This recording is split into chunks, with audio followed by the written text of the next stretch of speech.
Okay, this is what I had to do to get the oil pan to clear up front across the basically the cross member in up here that's welded into the frame. So you can't just take the cross member out and mod it. You're going to have to actually get in here and just kind of work your way through it.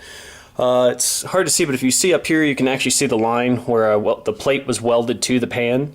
If you're going to do this pan mod and make it work, the type of aluminum you're going to want is going to be 3000 series aluminum. So it's going to be like 3001, 3002, 3003. That's the type of aluminum that can weld to your oil pan. And also, it's the type of aluminum that's compatible with the aluminum, the cast aluminum. So if you're going to weld plate aluminum to cast them, you want a 3000 series aluminum. At least that's what my research did, and they were able to successfully weld it. The oil pan actually is a Dorman oil pan that I ordered online, because the problem with oil is that it's such a porous metal. Oil will soak into your pan over time, and a lot of people have to go to some very serious lengths not to kind of get that oil out of there. They'll try cooking the pan a bunch of times to burn the oil out of it and use chemicals and strippers, and sometimes it's just in there and then it gets into the weld and destroys it. Just get you a Dorman pan online, and then get you a big sheet of like 3000 series aluminum online, and then cut the sheet out to the sizes you need. I actually did this mostly with some tape for like a line to cut to, and a Sawzall is all I did to cut the front boss off, because obviously, as you could see, your steering linkage is actually right in the way. Unless you were going to convert to maybe like a power steering rack up here, there's really no other way to go around this. What I did was, instead, because your boss on the pan there, where the oil sump goes, is actually right here where the steering linkage is. So my sump is now in the back, like it should be on a rear-wheel drive vehicle, in my opinion. But that was the big challenge I came into there.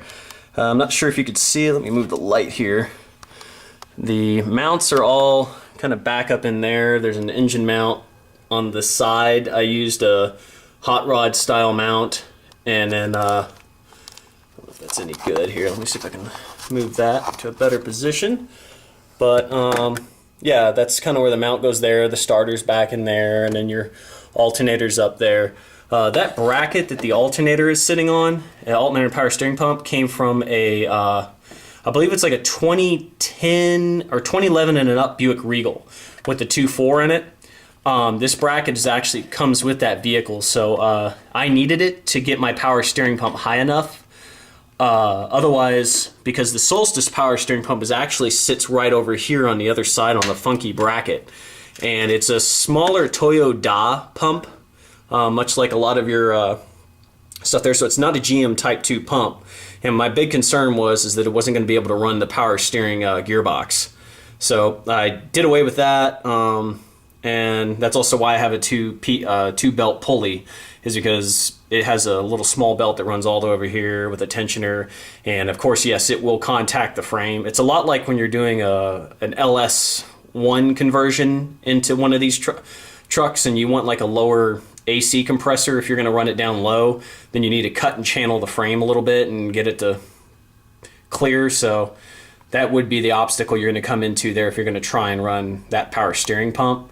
But I like this bracket solution better, because you're not going to get to use the stock location for the Ecotec AC compressor, because the steering gearbox is right in the way.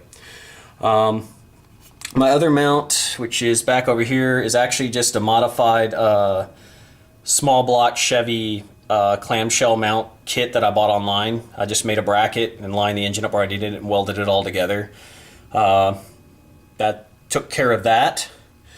And that's about it for your frame clearance up here in the front.